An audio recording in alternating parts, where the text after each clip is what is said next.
வணக்கம் மக்களை, welcome to நம்ம திருச்செந்தூர். எல்லாரும் எப்படி இருக்கீங்க? இன்று 14/6/2026 ஞாயிற்றுக்கிழமை.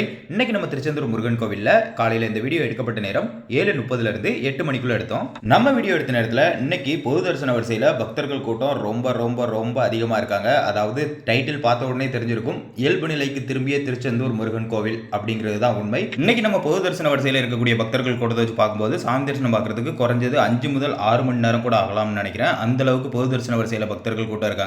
100 ரூபாய் கட்டண தரிசன வரிசையில பொது தரிசன வரிசையை விட ஒரு படி மேல் பக்தர்கள் கூட்டம் அதிகமா இருக்காங்க. அதாவது பொது தரிசன வரிசையில ஒரு 5 முதல் 6 மணி நேரம் சொல்றோம் அப்படின்னா 100 ரூபாய் தரிசன வரிசையில நம்ம வீடியோ எடுத்த நேரத்தில் இருந்த பக்தர்கள் கூட்டத்தை வச்சு பார்க்கும்போது 6 முதல் 7 மணி நேரம் கூட ஆகலாம்னு நினைக்கிறேன். அந்த அளவுக்கு 100 ரூபாய் கட்டண தரிசன வரிசையில பக்தர்கள் கூட்டம் அதிகமா இருக்காங்க. மூத்த குடிமக்கள் தரிசன வரிசையில ஒரு 1.5 இருந்து 2 மணி நேரம் காத்திருந்து சாமி தரிசனம் பார்க்குற மாதிரி மூத்த குடிமக்கள் தரிசன வரிசையில பக்தர்கள் கூட்டம் இருக்காங்க. திருச்செந்தூர் முருகன் கோயிலுக்கு வரக்கூடிய பக்தர்கள் கோவிலில் தரிசனம் பார்க்கறதுக்கு முகம் தெரியாத புரோக்கர்களை நம்பி ஏமாற வேண்டாம் அப்படின்னு சொல்லி கோவில் நிர்வாகத்திலிருந்து அறிவிப்பு பலகை வச்சிருக்காங்க. ஏற்கனவே இதை பலமுறை வச்சிருக்காங்க. இருந்தாலும் மீண்டும் ஒரு முறை இந்த அறிவிப்பு பலகையை இன்னைக்கு உங்களுக்கு டிஸ்ப்ளே பண்றேன். திருச்செந்தூர்ல பக்தர்கள் கூட்டம் அதிகமா இருக்கக்கூடிய நாட்கள்ல அந்த கூட்டத்தை தவிர்த்து நேரடியா சாமி பார்க்கணும்னு சொல்லி ஒரு சில நபர்கள் புரோக்கர்கள் கிட்ட காசு கொடுத்துட்டு உள்ள போற மாதிரி நிறைய கம்ப்ளைண்ட்லாம் நிறைய ரெஜிஸ்டர் ஆயிட்டு தான் இருக்கு.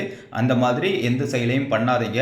தேவையற்ற, அதாவது கோவில் சாரா புரோக்கர்கள் கிட்ட பைசா கொடுத்து யாரும் ஏமாறாதீங்க அப்படின்னு சொல்லி கோவில் நிர்வாகத்திலிருந்து அறிவிச்சிருக்காங்க. அதாவது உங்ககிட்ட சாமி பார்க்க உள்ள கூட்டிட்டு போறோம், காசு தாங்க, 1000 ரூபாய் தாங்க, 2000 ரூபாய் தாங்கன்னு கேட்டாங்கன்னா கொடுக்காதீங்க. இதன் மூலம் கோவில் நிர்வாகத்திலிருந்து பக்தர்களாகிய நமக்கு என்ன சொல்ல வராங்க அப்படின்னா, கோவிலில் முறையாக இருக்கக்கூடிய பொது தரிசன வரிசை, 100 ரூபாய் கட்டண தரிசன வரிசை அல்லது மூத்த குடிமக்கள் இருந்தீங்கன்னா மூத்த குடிமக்களுக்கான தனி வரிசையில மட்டும் போங்க.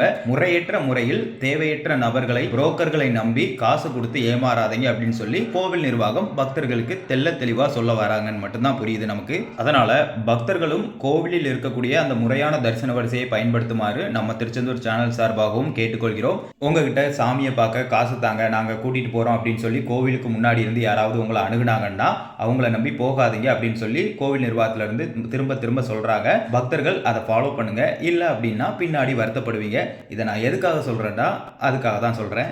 தொடர்ந்து திருச்செந்தூர் முருகன் கோயில் பற்றிய தகவல்களை தெரிஞ்சுக்க நம்ம திருச்செந்தூர் சேனலை சப்ஸ்கிரைப் பண்ணி வச்சுங்க. தினமும் தகவலுடன் என்றும் அன்புடன் நம்ம திருச்செந்தூரிலிருந்து நான் உங்கள் அகிலன்.